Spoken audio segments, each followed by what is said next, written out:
Hi, everyone. That's so cute.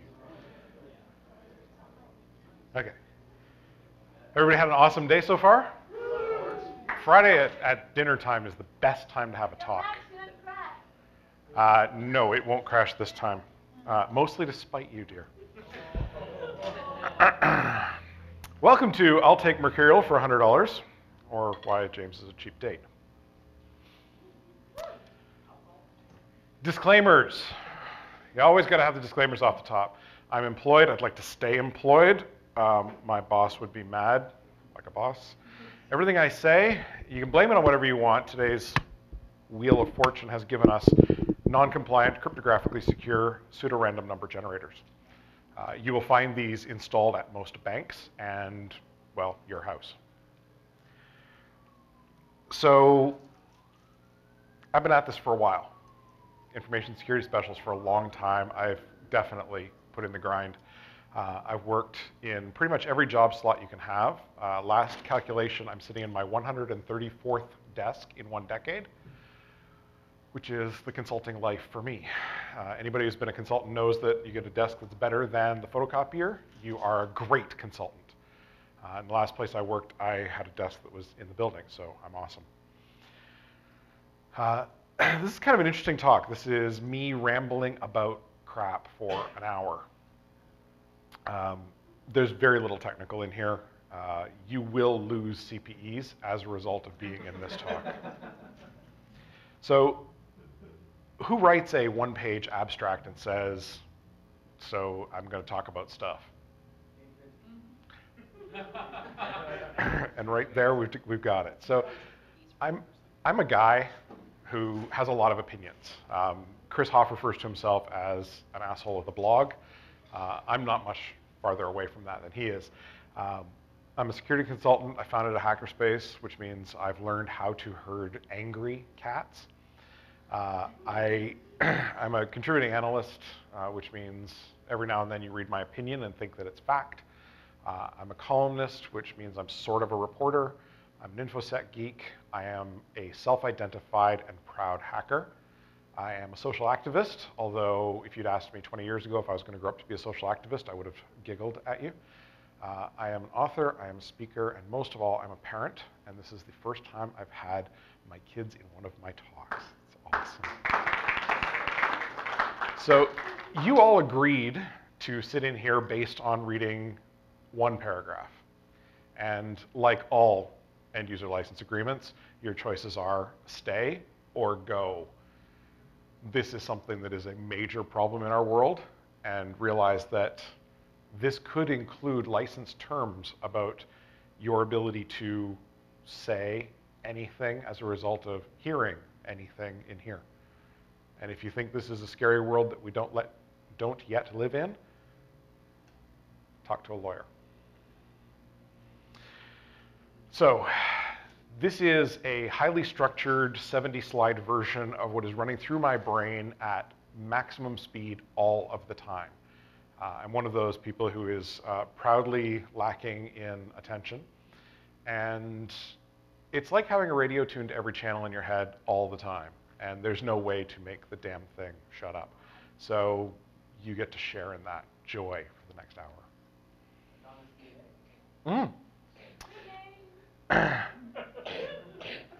Information security is where the money comes from these days, and InfoSec is blowing up, frankly, really, really badly in failing to do plain language stuff.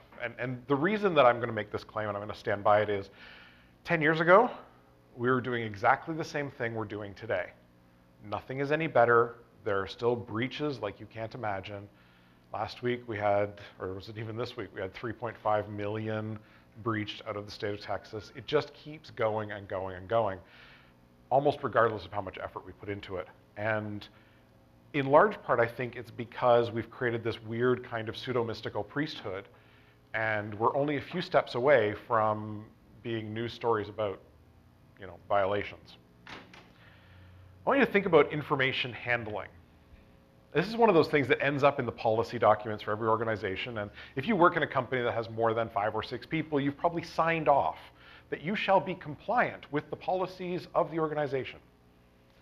And no one ever tells you what they really mean when they're talking about information handling. You're supposed to figure it out from 10 pages worth of crap or godforsaken computer-based training for awareness purposes. The reality is that information is toxic waste. As long as you think of it this way, the waste product of thinking, you'll have easy, visceral ways of dealing with it. You'll be able to look at it and say, you know what? That stuff is dangerous. That stuff requires special handling. That stuff is expensive to dispense with. That stuff is something you don't want hanging around. That stuff is something you don't want to keep piled all around your desk. If you imagine, you know, Homer Simpson with his little green bar of whatever the heck that was sliding down the back of his shirt for the last 23 years worth of that show, think about those heaps of paper in your life. Think about the ever larger hard drives. You know, this is the doctoroism. Hard drives are not getting larger, slower, and more expensive. And we're storing more and more cruft, essentially. So this gives you a good way to think about cost. And it gives you a way to talk to your mom about the costs of information storage and what it's like to keep certain kinds of information around for long periods of time. Anybody know the standard 4 buckets for information classification who isn't also a lawyer? Or sorry, auditor. Sure, give me. Public, internal, confidential, and sort of super confidential. Yep. You know what?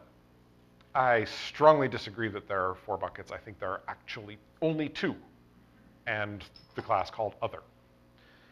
Everybody understands this is the stuff that we keep in the family, right? We don't share this outside of the household. Most people are taught this from childhood all the way onward. Most people understand don't tell the kids. And that's really what we mean when we talk about confidential and highly confidential or sensitive. The idea that there's some sort of magical split between information that is for general internal consumption at an organization that has 45,000 employees and information that is public is fantasy. Yeah? So my question is, if you have the problems with the 4 different areas of classification, the biggest problem is to figure out what fits into each individual mold. Yep. So my question here is, don't you kind of have a similar problem as to deciding who is family and who are kids? No. Most people can tell that right away. All of my coworkers fit into one category alone. There you go. Really, no, it isn't that hard because you think about your team or you think about your group or you think about those people that you interact with regularly if you're doing some sort of cross-organizational project.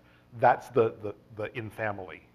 Think about it like your family, the people that you have living under the same roof with you that you may or may not love and cherish.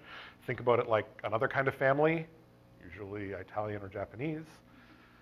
Either way you run that through your head, you're going to find, oh, I know who my family group is, and you're also going to understand who are the people that you can trust to act as an adult and people that you can't trust to act as an adult. And that forms sort of the basis of some really interesting ideas in information security saying, I'm going to treat you like an adult until you prove to me that you're not.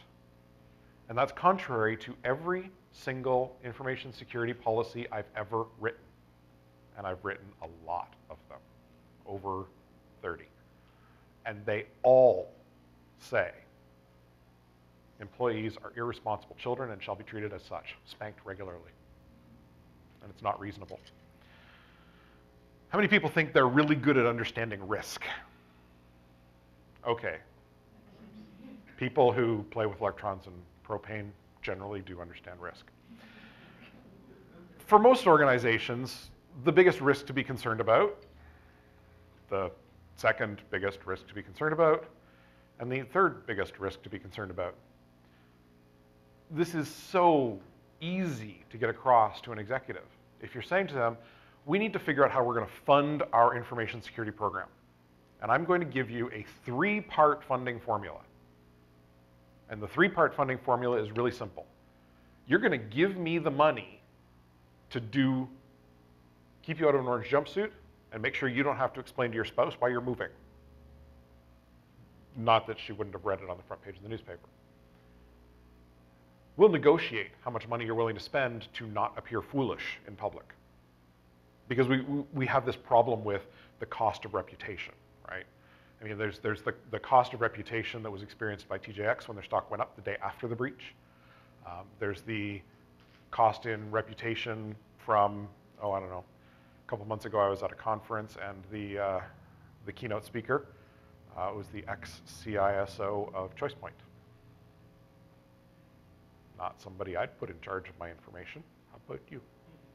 So funding becomes an easy thing when you talk to somebody in these very simple, very visceral terms. You're not talking about legislative risk and regulatory risk and puppeting away. This keeps going. Every time we complexify something because it makes us feel good to hug the complexity. Yeah? Is it possible to quantify reputation? No. Well, Dr. O thinks so, but we're not quite there yet. Although, interestingly enough, in about another 30 slides, I'm going to talk about exactly that. So if you can just sort of stick your finger in the book, we'll get there. Everybody understands locked doors, and everybody who's taken a trip up the flight of stairs knows just how secure most locked doors are. Yeah, there's the lock picks right there. Everybody understands security cameras. How many people have looked at security camera footage from an average convenience store? Yeah, that VHS tape that's been running in that slow-mo recorder for the last, oh, I don't know, 15 years, not really useful. Rent-a-cops? There's a branch of a bank just around the corner from my house, and without being judgmental, I'm attempting to be very, very kind here.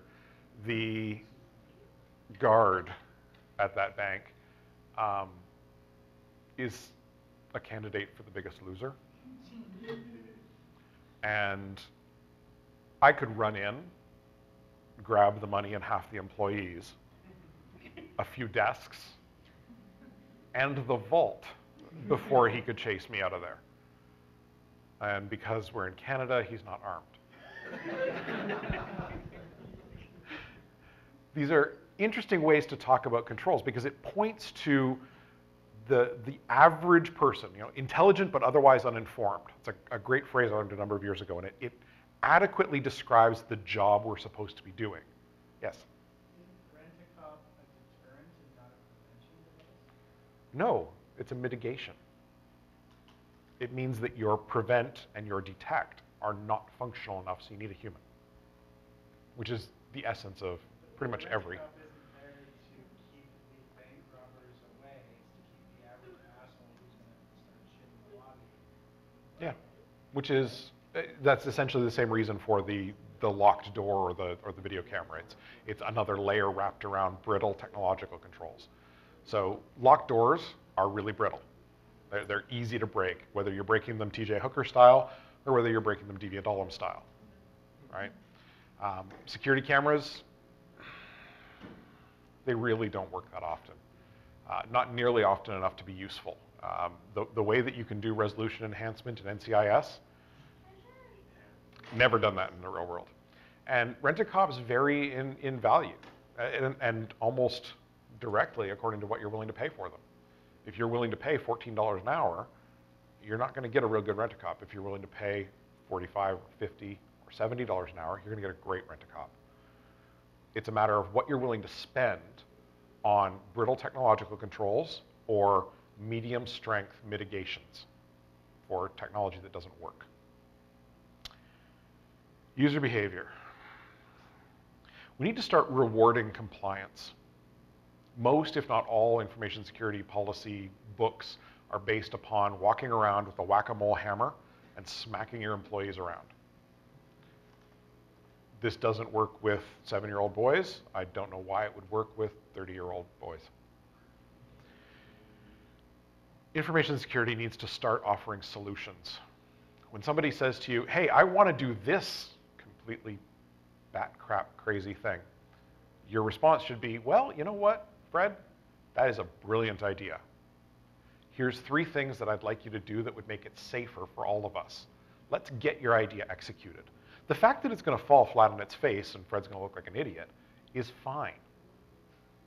because that's not your problem. You're not the one making the risk-based decision on whether or not Fred should run out and spend however many thousands of dollars implementing his crazy idea. It's on you to make sure that Fred implements it safely, and that's it. So quit decisioning on the part of VPs and CEOs and start decisioning based on facts. And for goodness sake, quit talking about security requirements. Talk about non-functional requirements. Software development folks understand non-functional requirements. In the same way that information security made a horrifying mistake about 15 years ago and called something a security vulnerability. They screwed up. We screwed up. We've been screwing up for 15 years. Security vulnerabilities are software defects. Software development shops have defect management, defect tracking, budgeting for defect repair, a full, complete comprehension of how to cope with defects. Why don't we let them? How many people love process? Swim lanes. Hands up for swim lanes. Woo! I love swim lane diagrams. The marginal cost of perfection. You get a beautiful process that has taken, in one case I can think of, almost 4 months to develop. It's used maybe twice a year. It's 15 pages long, has 4 pages of swim lane diagrams that are recursive, and nobody's really sure where the budget came from for this one. But you know that you've spent the money. My favorite are people who say, well, once we get the tool, we'll design our process to match. Yeah. Yeah, they really do. If you can't do it on paper, you don't get automation. 45 years ago, banks ran on little slips of paper. 35 years ago, when I made my first bank deposit, I used a little slip of paper. The last time I used a little slip of paper was probably when I was well into my 20s. Little slips of paper work. Little slips of paper, little pads, little forms. You can build very big processes out of little slips of paper. And once you've done that, you understand how to move the little slips of paper around. You understand where they pile up. You understand where you need to help them along.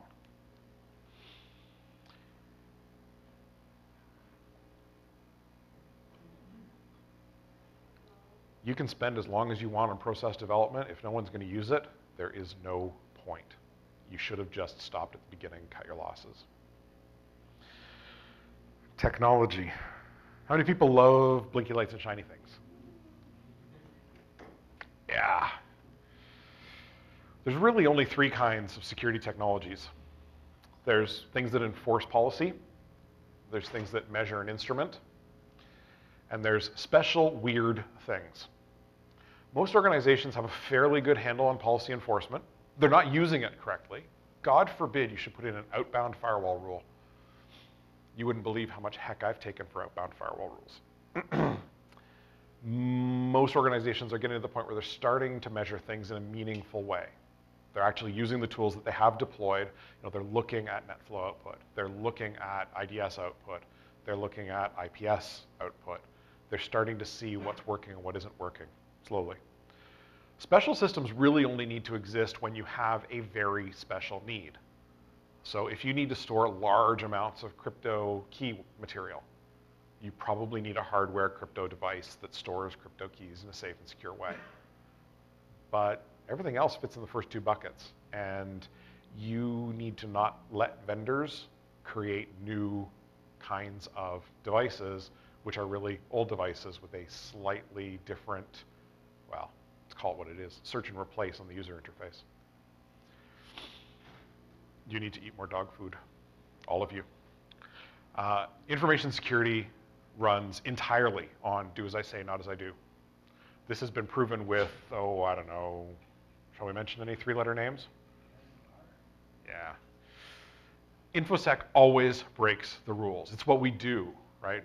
The first thing we do when we instantiate a new web content management strategy is we exempt ourselves from the whole thing, because we need to go to the hacker sites to do the research.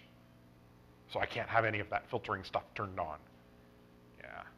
We need to stop doing that. We need to stop being jerks, because that's what we appear like. We appear like petulant children. We appear like people who don't understand that the rules apply equally to everyone, unless you've got a really good reason, and frankly, we don't have good reasons.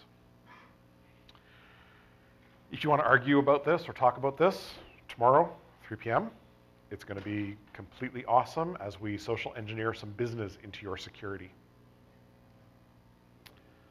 Business terminology. Yeah.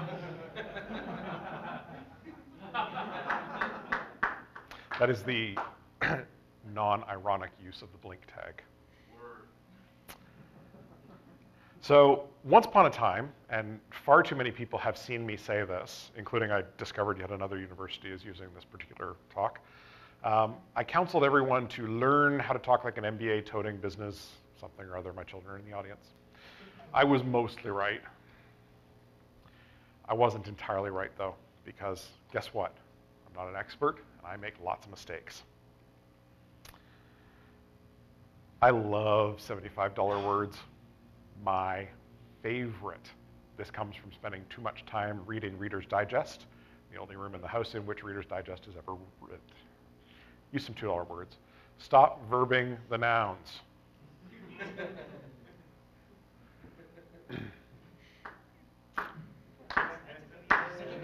Yeah.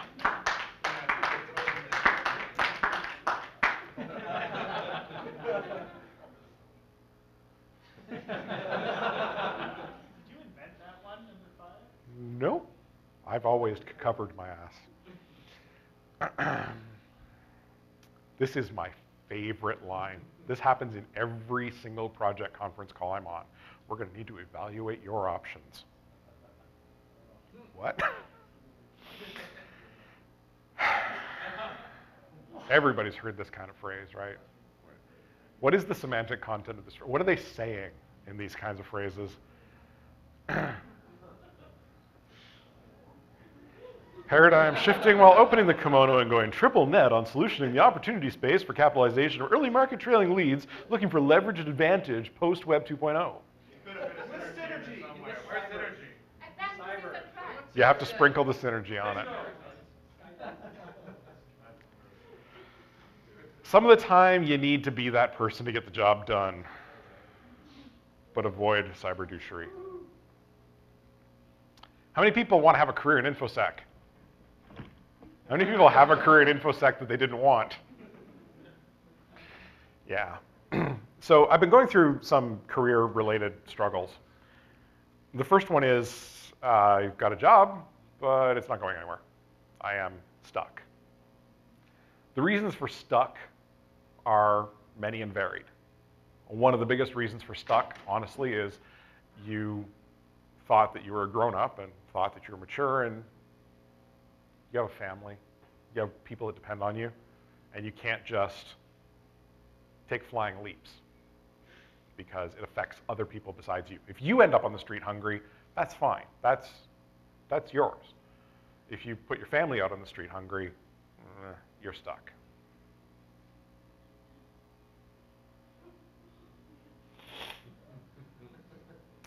There's no other way to say it.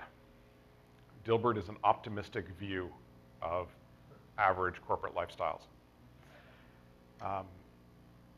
Several of the places that I work have the same sort of incumbency problem that happens in civic politics, where the same people are sitting in the same jobs and have been for the last 20-something years, and no one can really understand what they do or why they're allowed to keep doing it, but they keep doing it, and for some reason exert a level of power over you that is unnatural and certainly unwholesome. I don't actually have a solution for this other than the office space solution.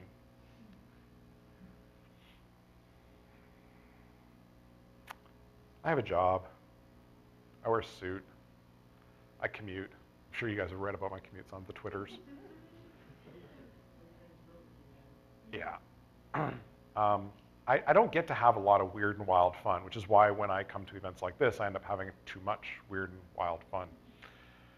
Seth is snickering in the audience for a very, very good reason. I've decided over the past few weeks to just go ahead and embrace the crazy at work. And this is leading to all kinds of interesting things. I'm playing mind games with one of my boss's bosses by sometimes having pictures of my family out on my desk and sometimes not. The times you have pictures of your family on your desk, take your wedding ring off. Nice. I like that. I like that.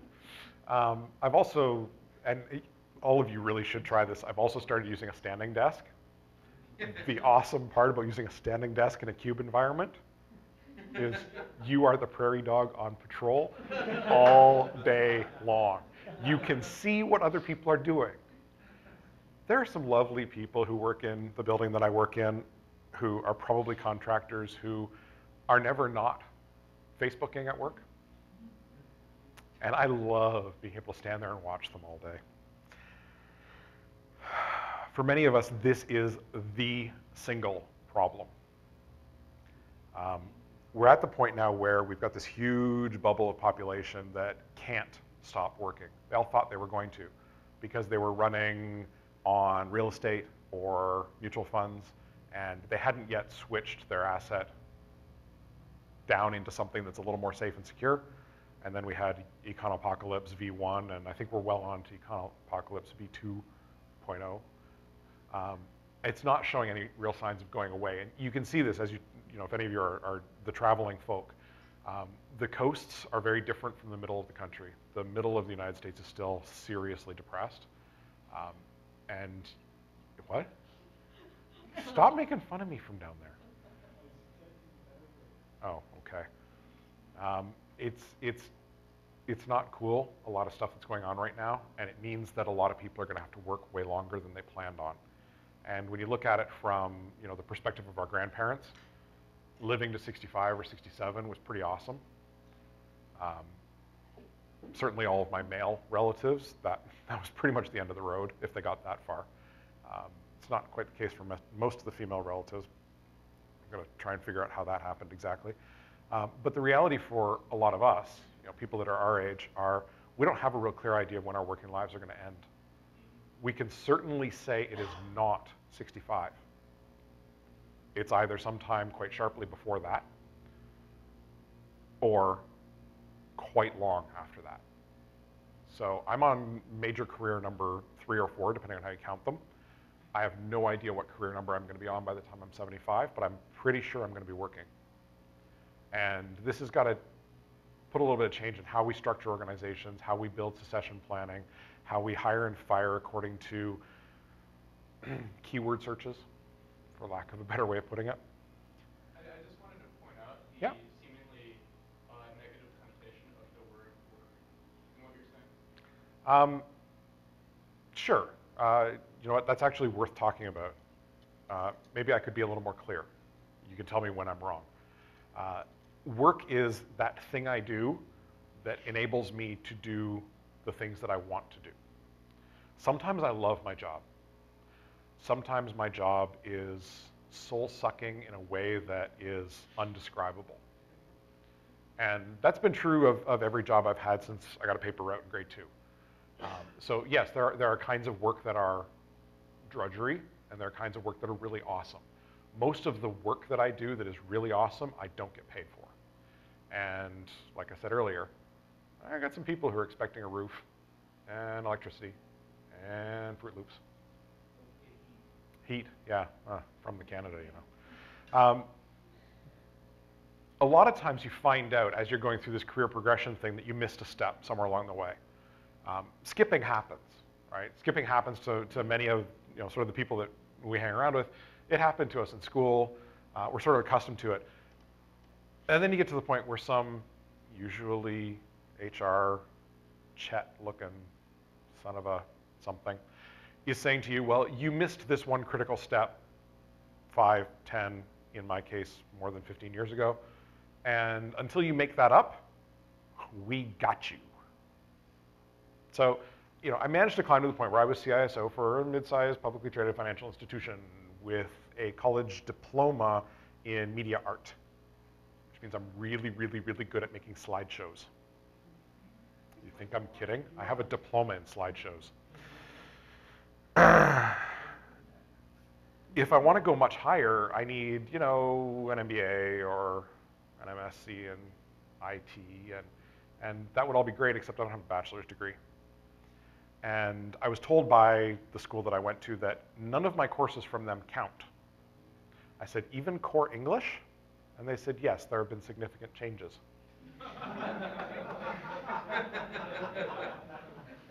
Apparently only Steve from Wichita knows this. He's my Dell support representative. We need to change the game. And a big part of changing the game goes exactly to the point that you just made. There's work and there's work. There's work that keeps you fed, keeps the clothes on your back, and there's work that keeps your soul from being crushed. Find a way to do both. And suck it up. I mean, I would love to be able to, honestly, I would love to make good Subway sandwiches, because you know what? Most of those artists don't even understand how to tessellate cheese properly. It's the policy changed it so that they had to, but they don't tessellate cheese. It's really, it's sad. I would love it if that was a life-supporting kind of job, because I could get an awful lot of thinking done while I'm assembling people's sandwiches.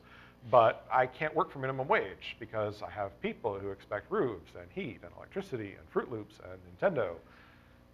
It's not reasonable. And part of this means that I have to suck it up and work a job that I don't really like. I mean, I enjoy some days, but not every day. How many people like taking risks? How many people think of themselves as an activist? Yeah, most people are at the kind of range, right? So there's this guy that I used to work with that I consider a friend. And he takes real risks. Think about these questions. They're really kind of super duper important. How far are you willing to go to protect your rights? I know some people in this room have gone very far. They've done the kind of job that I'm not sure I'm willing to do, frankly. I don't know how hard I'd be willing to fight. Am I going to fight with a K-bar in my teeth and a gun in my hand? I don't know. That might not be me. Am I willing to lose everything? For the right fight, yes. For most fights, nah. I've got it good. I live in one of the best countries in the world. I live really close to another great country. What, Russia? Well, I can see it from my house. So here's a story for you, because lots of people don't know this story. Byron Son is a reverse engineer, computer security specialist, other kinds of security specialists as well. But I first met him when he was reversing software. If you use a security product made by one of the 48 of the top 50 security product companies that uses signatures, and you depend on those signatures to keep any asset safe, you depend on work that Byron did. So he's not really a bad guy. He's a reverse engineer like many of us. You know, we've all, at one point or another, had to puzzle something out. Back just before the G20 summit in Toronto, which you might have seen pictures of burning cop cars and broken glass and stuff like that. Yeah, he was arrested in the run-up as being a bomb-making terrorist. He was charged with a bunch of things, and he was put in jail. He was deemed too dangerous to let out twice. So since June 22nd of 2010, Byron's been in jail. He has yet to be convicted of anything. In fact, at the preliminary hearing, they threw out 5 of the 6 charges. They were left with only 1. And interesting to note, differences between Canadian and US legal systems, the bar for can this charge proceed, you know, when the Crown is trying to get a charge through, is much, much lower in Canada than it is in the United States. If you use the United States test, the charge would be thrown out. The hardest part of the Byron story is that there's a publication ban in effect. Publication bans are serious business. If you violate a publication ban, you can expect to be held at the Queen's behest, which is a very polite way of saying in Commonwealth countries, we'll let you out when we feel like it. And they mean it. So I have to be really careful what I say because I know things that are under the publication ban. At the end of the preliminary hearing, February 22nd, yeah, that's a lot later than when he went in, they decided to keep one of the charges on a go-forward basis, and they added another charge. And the other charge they added is interesting, because if it were ever tested by a group of people like us, we would all be guilty of it. Summarily. There would be no argument. There's no way to make us not guilty of it. He's charged with counseling to commit an offense not committed. And that carries a 10-year jail sentence. What that means is if you tell someone, here's how to commit an offense, here's how to break something, here's how to get through the door of a house, you can be charged, whether or not they go through the door of a house ever. Yeah. Interesting kind of law to have on the books. Can you remind us to never come to Canada? I'm going to give you a hint. This country, not much different. The reality is that there are weird kinds of laws sprinkled all through our system of law. If you look at the Criminal Code of Canada, it is a big, fat book, and we are a small country compared to you guys. And we administer almost all of our criminal law at the federal level. You guys administer it all the way down to a sheriff that gets elected. It's a different kind of world when you think about it. In fact, I can't think of a single 7-year-old boy who has never counseled to commit an offense not committed. So he's got 2 charges going forward. They're hoping that the trial is going to be this fall, at which point he will have been held for more than a year in pretrial custody. The conditions of being held in pretrial custody are different than being in actual prison. You get much less time outside. You get much less freedom. For example, that front page article that I showed you was from Toronto Life. If you hunt around, you can find the link. The article goes public on Toronto Life's website in about 2 weeks because they're trying to sell magazines because they apparently want to make money.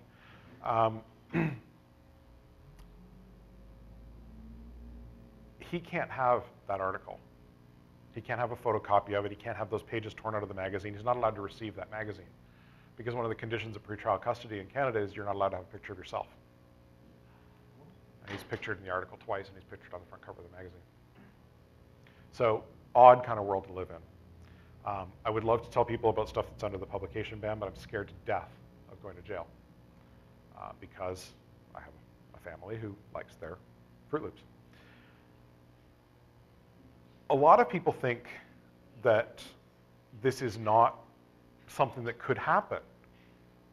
You know, this guy's a computer security researcher who essentially embarrassed the government. Canada spent $1.2 billion, with a B, dollars on a security apparatus to hold the G20 summit in the middle of downtown Toronto, adjacent to Skydome. People who are into baseball, adjacent to Toronto's NV project. Toronto's anatomically correct, if it had testicular cancer. This is like smack in the middle of downtown. This would be like holding the G20 summit in Central Park in New York. This would be like holding the G20 summit in the Loop in Chicago. This is fundamentally an insane place to put this thing. It's an uncontrollable area, which means you have to spend a crap ton of money, and they were spending it in ways that were very wasteful. They had things like CCTV cameras that were pointed at the wall. Like literally they were on their mounts backwards. And he exposed this, he publicized it. He put it on Twitter, he put it on Flickr, he put it on YouTube. He embarrassed the government. And he sits in a jail cell right now because he embarrassed the government. His parents have been funding his legal defense. He married into a wealthy family. He had a very nice house. When they bought their house 7 or 8 years ago, it was worth over $750,000. He had a very nice life. He had a very nice wife. And he doesn't have any of that now. She's filed for separation, is going to divorce him, will not speak to him, even though one of the conditions of her bail, because guess what? She was arrested too. One of the conditions of her bail is she's not allowed to speak to him except through a lawyer. So people around you get arrested too. How nice is that? His parents have been footing his legal bills. They're up over 100 grand. Remember I said we've just gotten to the end of preliminary hearing. This is someone who's being persecuted by a first world government. He's one of us. Write him a letter. He's got all the books that he's allowed to have now. It only took a month or so. He's not allowed to have any more books. So he writes letters. He's allowed a 3-inch long golf pencil to write letters with. Be his pen pal. He is bored. Imagine yourself in a cell for 23 3/4 hours per day. And you've run out of books. He's read the Bible and the Quran, cover to cover. He's bored. Write him a letter. Tell anyone who will listen. This is the case of a persecuted hacker. He embarrassed the government by pointing out where they were screwing up. He gave them a free security assessment. Just like, oh, I don't know, how many computer security companies can you name that will do that for you? So where's the BFF? We don't have that in Canada. Check again. Visit freebyron.org for more information. There's a lot there. I need you to really understand this. This happened in tolerant Canada. I mean, we're supposed to be like, you know, the Western Scandinavia.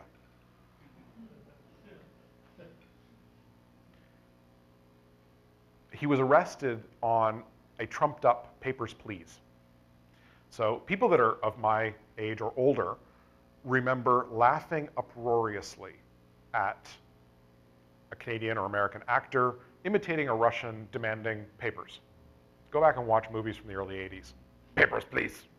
And we laughed at that. We thought, how could you live in a society that demands identification, that requires you to identify yourself just simply to move around?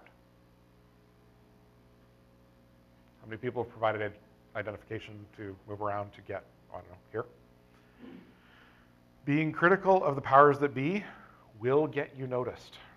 It took them a long time to notice him, but once they noticed him, the law says one thing, the reality is something else.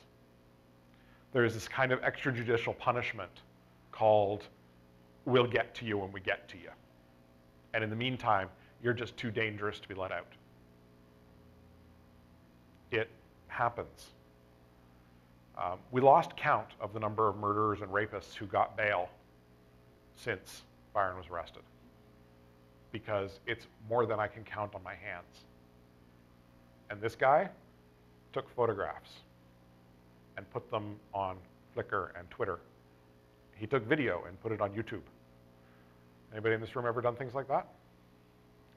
Anybody in this room? A dangerous hacker who spent years in jail for that, said this guy took photos. Didn't steal source code. Anybody in here ever assembled a potato gun? Or ever thought about it? Or has the instructions for how to do it in their house right now? Make magazine. Hackers are scary. It's easy to make a hacker into a scapegoat and vilify them in the media. This is serious stuff. Please think hard about all of it. And now I got to race really, really, really fast. Presentation skills. Most of you think you're like this. Most of you, much more like this. And this is what you do to the people who come to your talks. Because you do crap like this. I want you to suck less. Conveying ideas is your entire stock in trade. If you can't write a brilliant document succinctly, if you can't deliver an idea quickly, like an elevator trip, 4 or 5 floors, you're not doing it right. get really comfortable with your material. You got to be able to flip through this stuff backwards, forwards, upside down, tell a story, and make sure there's some sort of investment with the audience. Bring friends and family. That's what I do. Is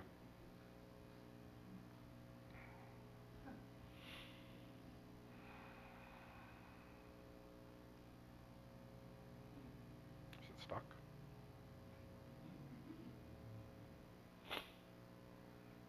Click. Come on. I'm running out of time because the guy before me took too long. I don't want to run over because that pisses people off. Anybody heard about hackers lately? Exactly. There's this kind. Yeah. And there's this kind.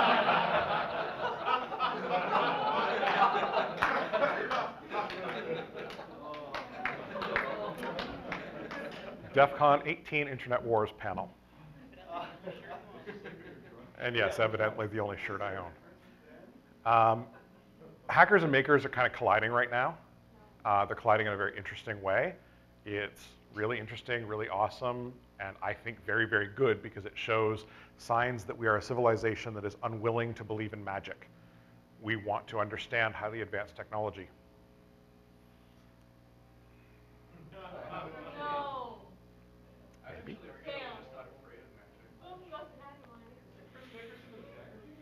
Yeah, pretty much. How many people like coloring outside the lines? I love it.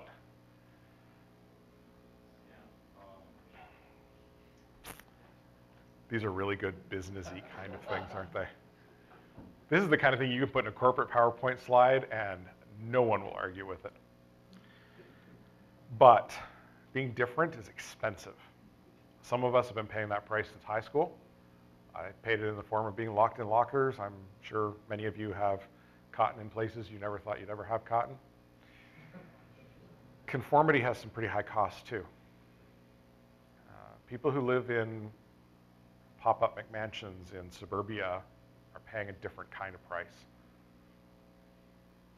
I am trying to find balance. I've been trying to find balance for a long time, about 10 years. I've tried living in suburbia. That was entertaining. I don't live in suburbia now. I'm working really, really hard on figuring out who the heck I am.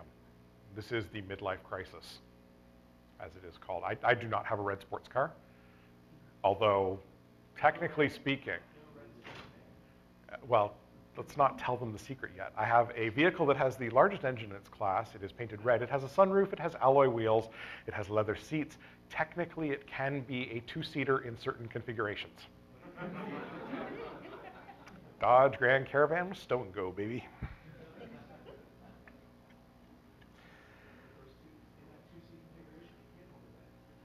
In the two-seat configuration, it can't hold a bed. Yes, you're absolutely right. Not that that has ever happened and is ever likely to. I want people to think about your public persona. In public, are you a two-dimensional professional or are you more of a three-dimensional human? I wish I could hear the muttering. Yeah, sure. Are you fabricating your public persona? Yes.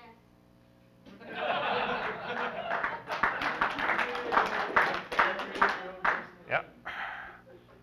Are you trying to maintain some similarity to your actual persona? I went through persona collision. I collided my real name with my not real name, and it was interesting. Think really hard about the cost of changing your public persona. Because once it's out there, you can't fit that Jell-O back into the cow bones.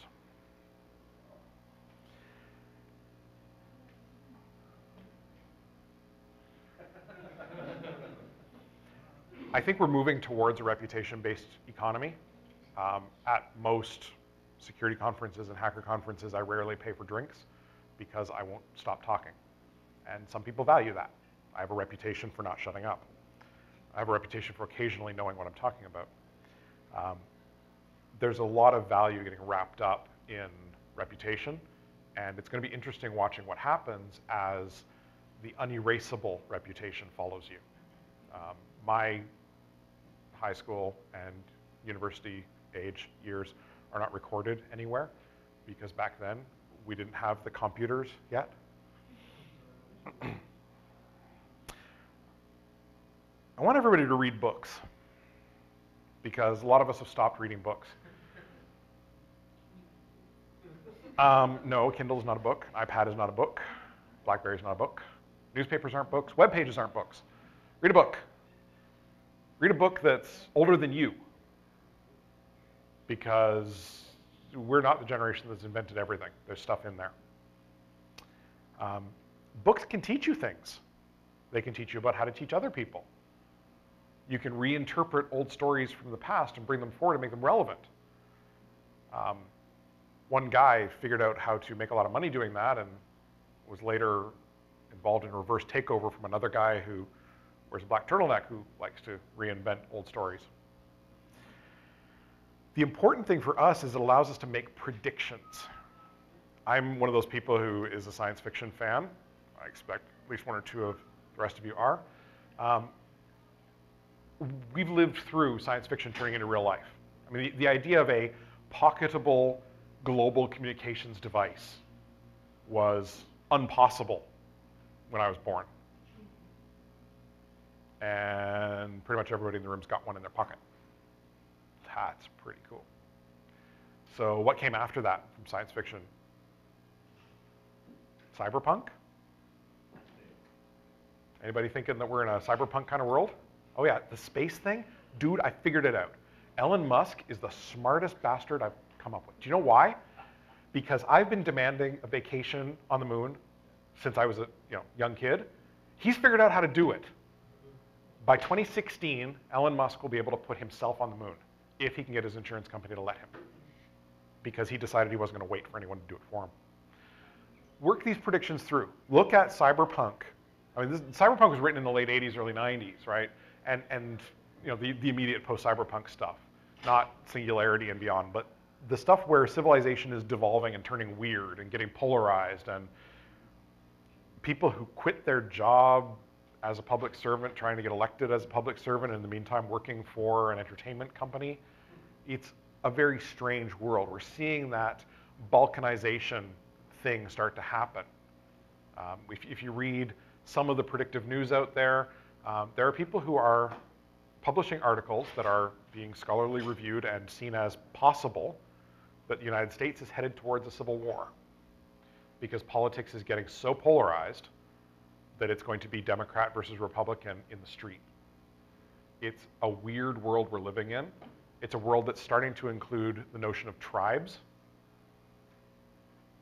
We're kind of a weird tribe, right? I mean, how many people are looking around going, hey, I know you. You've been to security conferences before, haven't you? You're one of them hacker types, aren't you? And we may well know each other, just have no idea what the other person looks like.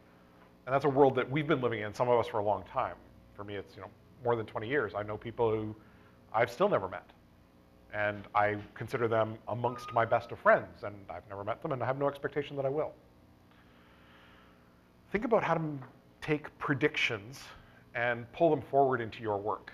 Start thinking about what Neil Stephenson and William Gibson are doing with your tomorrow. And it's not distant tomorrow, it's tomorrow. You can ask me anything as I manage to get this conference program back on time. I have 1 minute for questions. But I am going upstairs to the breakout room. You can find me on the intranets in a bunch of different places. You've got time for your question if you go really, really fast. Is there a way to give money to Byron anonymously? Yes. FreeByron.org? No. Can you tell us how? Me or Seth. It's the easiest way. We take cash, small bills, non-sequential preferred, and the way the money is being dealt with right now, he has a trust account as part of the you're in prison thing, but that's more sort of his day-to-day play money. His parents have been footing the bills. They are extraordinarily proud people. They have never and likely will never ask for a dime. I think because of the nature of the fight, and when this goes to trial and all this stuff becomes public, Like, read the Toronto Life article. If you go back through my Twitter stream, you'll find it. I can't actually tell you to read it from there because it's a scanned copy. It's not legitimate, but when the legitimate article comes out in 2 weeks, or if you feel like violating the spirit of the law, or you want to physically see one, I have several copies I could loan you. Read the article to find out what's going on. I've got a little slip that tells you a lot of what's going on, but his parents have never asked for money, but it's our fight that he's fighting. It's the fight to do things like have acetone and peroxide in your house. It's a fight for a world where exposed wires and circuitry isn't seen as a bomb. I mean, it's hilarious to us, right? You know, some of my friends have been helpfully assembling my badge for me while I finished writing my slides. Yeah, it's a box with exposed wires and a thing that looks like a computer. Oh my God, it's a bomb, it's gonna take out the building, right? As opposed to Seth, who has, well, that's a bomb. If not controlled correctly. You know, this is the world that we're living in because we've had, you know, the consistent dumbing of the Western world. Most people don't understand basic chemistry. I mean, think about how many people you could talk to and you could start walking them through the terrors of dihydrogen monoxide. There is this deadly chemical. It is all around you right now. Dihydrogen monoxide. If too much of it gets into your lungs, you will die. But you can't live without it. Here, have a glass of water. That's the kind of world we're living in, right? Where, you know, the stinger, I guess, the stay tuned for our news at 12, how dihydrogen monoxide is hurting your children. You know, that's not an unusual thing to have happen. I'm sure it has happened in some, you know, hick affiliate somewhere. So we need a world where bare wires and exposed circuitry aren't scary. We need a world where chemistry is reasonable. I mean, when I was a kid, I got a chemistry set that included, this is how you make sparklers and fireworks. That chemistry set is a controlled item now. You need a license from the government. That's a scary, freaky world to live in. And I don't think our kids deserve it. And I don't think we should be okay with it. And we need to start fighting back. So hackerspaces, articles on the internet, telling people what's going on, thinking with your brain instead of thinking with your wallet or thinking with parts. This is the kind of world we can live in. Let's live in a better world, and why don't we be the activists that change it? Thanks.